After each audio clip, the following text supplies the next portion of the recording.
Alrighty, hi everyone. I'm here at the Parliament Gardens in Melbourne with Scott Darlow. How's it going, Scott? Going awesome, mate. How are you? Yeah, very good. Great to meet you. Now, Scott, obviously, if you haven't heard, is a multi-instrumentalist. He's been around for well over 10 years, releasing five albums as I know so far. And I suppose, obviously got the didgeridoo and guitar. You really are an all-rounder, I suppose, when it comes to musicianship. So, yeah, jack of all trades, master of none is what they say, but yeah, having a crack. Certainly making a name for yourself out there. Now, you've actually chosen the interview location. Yep. We're actually here at the Parliament Gardens, just in front of a statue of Sir Douglas Nicholls and his wife Gladys. Now, they are of the Order people, just like yourself. Yep. Now, why have you chosen this location for the interview? Oh, look, it's a great location. It's right in the heart of the city. And I always like to try and get it out there that this is here, because I think a lot of people don't necessarily even know it's here. But you know, Doug Nicholls was a great man and one of my absolute heroes.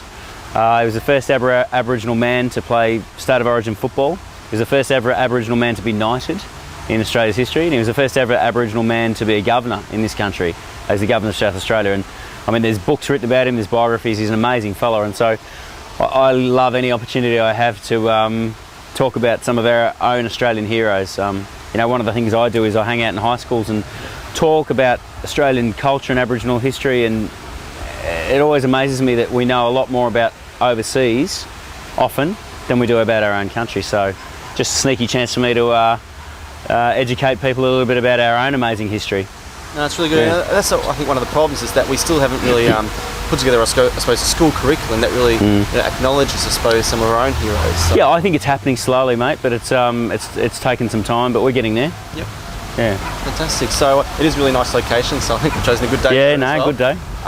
So I also want to just raise up one of the songs that you released quite a while ago. So Sorry, that was one of the real songs, I suppose. It really kind of showcases your multi-instrumentalism, I suppose. And looking back, I suppose the word sorry, we kind of, I suppose we associate it with reconciliation in Australia, and obviously that's been a really important issue over the past decades, I suppose. And we're almost a decade since Kevin Rudd's speech, where we actually formally acknowledged, I suppose, some of the traumas and tragedies that the Aboriginal indigenous people in Australia actually experienced. Do you think we've made much progress since that landmark speech? Look, yeah, we are. Yeah, definitely. The short answer is definitely. The long answer is that there's still a lot of work to do. Yep. It's kind of in some ways, to me, it's like the constitutional change. It's really important and it should happen. But I think it's great that you say sorry. It's great you can't change the constitution. But if we're really fair dinkum, let's start getting kids educated. Yep. Let's start seeing the numbers of Aboriginal children in prison reduce. You know, at the moment, Aboriginal children are way more likely to go to jail than they are to finish school. You know, we die 14 years younger than every other demographic out there. And there's a whole bunch of them. I'm sure a lot of people are familiar with the statistics. So yeah, look, they're important things, and we should be passionate about them, but they're just a small piece of a big pie. Yep. So yeah. And I suppose just last year, obviously, we're both from Melbourne, so we're all very well aware of the I suppose the controversy surrounding Adam Goodes last year. Goodsy, yep. And the booing and all that kind of stuff. I mean, how do you feel that, I suppose, reflects people's attitudes towards, you know, what it is to actually be an Indigenous Australian? Because Adam Goodes has been such a great ambassador. Yeah. Look, I found that a real flashpoint, I think. I mean, it's funny, it's ironic. I've been mates with Adam since he got drafted, so, you know, like 15, 16 years. And he's a ripping bloke. And that's, I think, the ironic thing for me is, with all of that stuff that happened, there was so much conversation amongst people in their workplace, talkback radio, newspaper write-ins, and so many people saying things like he's a flog and making judgments of his personality and who he is as a man. The reality is Adam Goodes is one of the best blokes you'd ever meet. But I've actually found it's been a really positive thing, because what it's done, it's created conversation. You know, now what a lot of people don't know about Adam is that his mum was stolen generation. And you've got to look at history. History is so important. It's why I'm in schools every day, because we don't know the history of this country. You know, the truth is that when this country was settled, they employed people to go and hunt and kill Aboriginal people. Tens of thousands of people were slaughtered. And from there, they wrote the Constitution, and as you'd know, they wrote that Aboriginal people were flora and fauna. So we weren't even citizens in our own country. We were classified as being plants and animals. You know, from there you have stolen generation, because what happens is you've got Aboriginal women having babies with white men.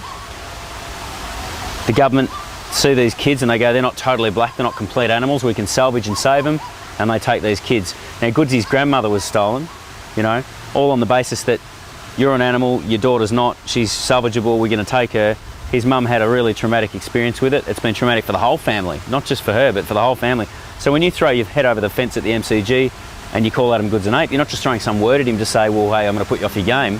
What you're saying is all that damage, pain, suffering, trauma, nothing's changed. You're still flora and fauna, you're still filthy, and you don't count. And that's why it's significant. And I find when I explain that history to people, and then I say, right, and here's the key, close your eyes and really imagine. Don't just think about it, but let yourself mentally and emotionally go there. If that happened to you and your mum and your family, and you really feel it, would you still think it's no big deal and he needs to harden up? Or would you want people to have compassion and understanding? And if people are honest, they, at that point they get it and they go, you know what, that's terrible and I'd hate it if it happened to me. Honestly, I think most people have got really good hearts, but they just don't know the context of everything that's happened. And so that's where they jump to conclusions that people are, need to harden up or...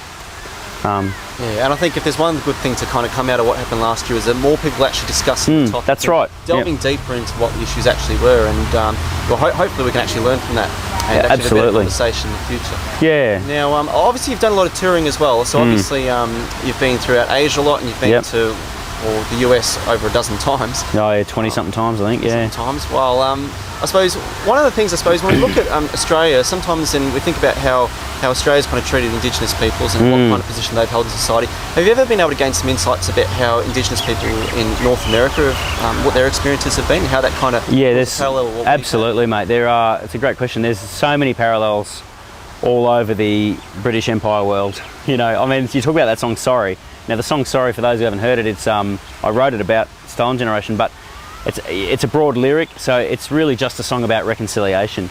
Mate, I get up and sing that song in Hawaii, and people stand and applaud, and they go, that could have been written about here.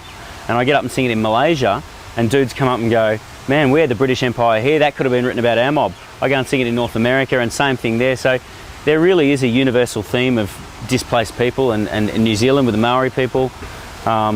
Unfortunately, humankind has got a pretty poor history of the way we treat each other.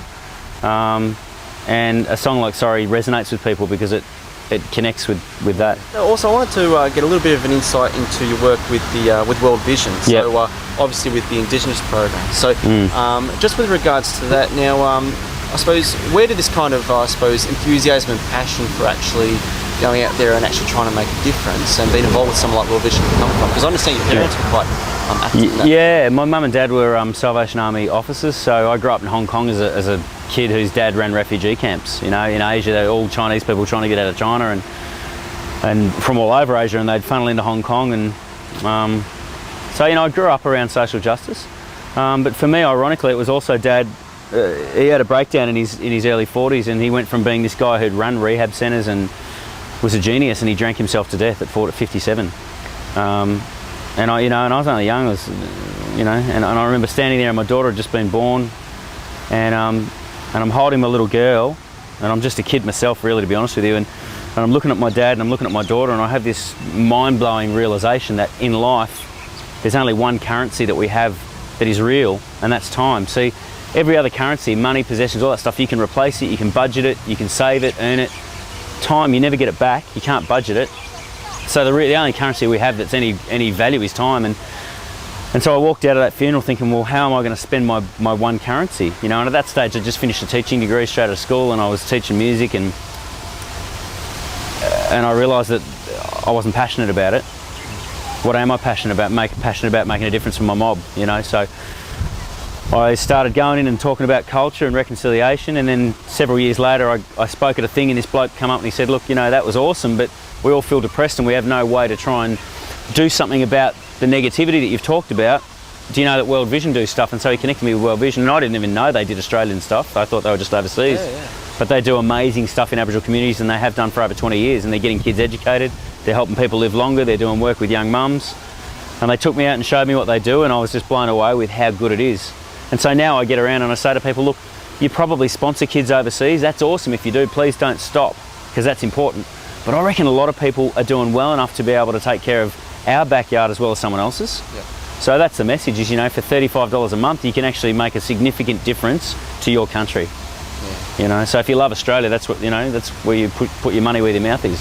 Now, obviously, Scott, one of the big things happening for you at the moment is is solid rock. Obviously, you've had lots of performances of it, and also the music video's finally been released. Yeah. I just want to ask a few questions about solid rock. Now, obviously, there's lots of songs out there that actually do refer, I suppose, to indigenous issues. Obviously, that one's one of the more famous ones. Was there any reason why you actually chose Goanna's solid rock?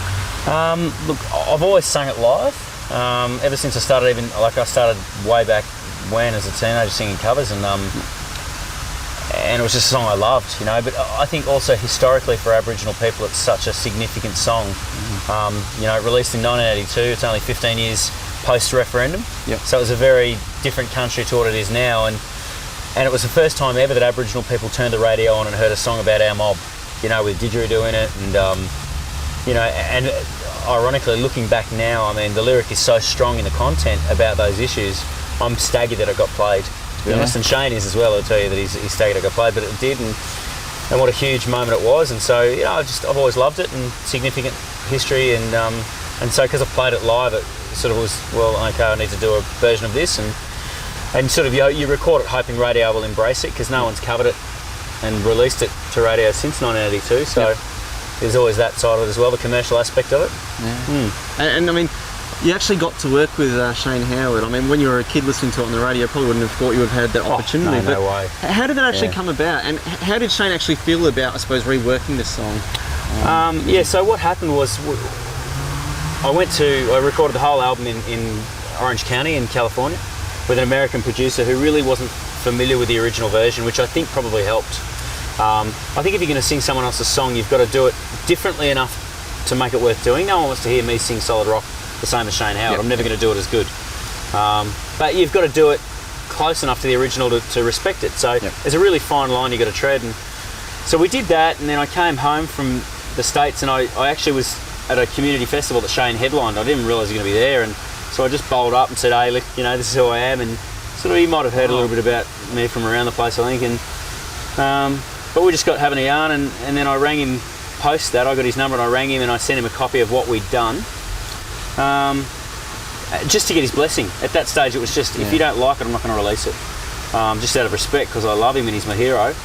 But he loved it, and then he rang back and said he gave it his blessing, and I said, well, how about we re-record the vocals here in Melbourne and we'll do it as a duet? And not for a minute did I think he would say yes, and he said yes. So there you go.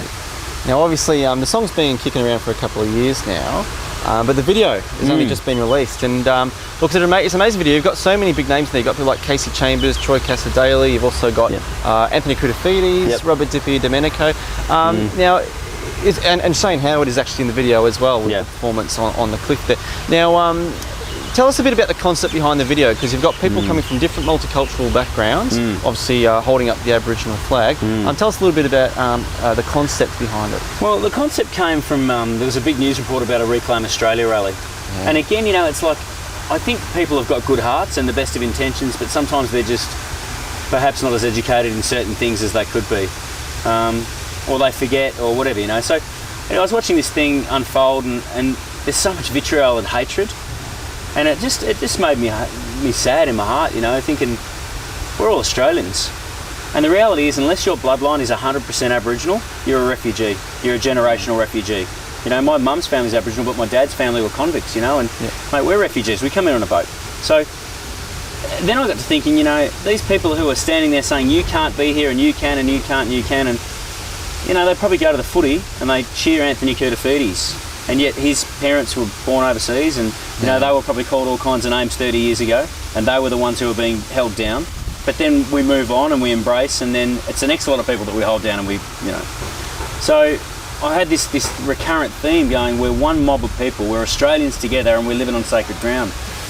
And so I thought, what would be great is to get people from all different backgrounds who are born overseas, or their families are born overseas, wearing a flag, a t-shirt of the flag of where they're from, just to remind us that, you know, we're all refugees, singing the song and paying respects to the traditional owners by holding the flag. And so I just sung on the Margaret Footy Show, which is a great show on NITV, and Dipper was on it. And I thought, well, who's more Italian than Robert Dippy Domenico? So I ring Dipper up and I said, Bros, you want to do this thing? And he said, yeah, no worries. So we went to Lygon Street and we shot that. And then I'm a big fan of Ash Grunwald, who's a roots blues singer. He's amazing, and his background is coloured South African, and I emailed him and he said he was happy to do it. Anthony Koutafidis, whose mum is Italian, his dad's Greek, but grew up in Egypt, and he was happy to do it. And so one by one, people started getting on board, and then John Butler said yes to it, and that was massive because once he said yes, everyone wanted to say yes. And all of a sudden we had all these people lined up, and it was great. It's an extremely powerful video and really important, I think, in these particular times as well.